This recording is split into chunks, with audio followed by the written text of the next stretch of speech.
Hello everyone, আসসালামু আলাইকুম। শুভ সকাল। আশা করি নিশ্চয়ই সকলে ভালো আছেন। আলহামদুলিল্লাহ, আমিও আজকে শনিবার আর্লি মর্নিংয়ে আপনাদের মাঝে খাগড়াছড়ি জেলার অন্তর্গত গুইমারা উপজেলার গুইমারা বাজারে আজ শনিবার হাটবার, সর্ববৃহৎ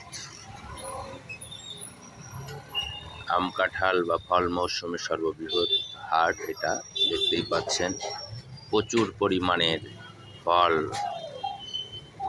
পাহাড়ি এবং সিজনিয়াল যে ফলগুলো আছে এগুলো এই বাজারে উঠে থাকে। দেখতেই পাচ্ছেন রাস্তার দুধারে প্রচুর পরিমাণের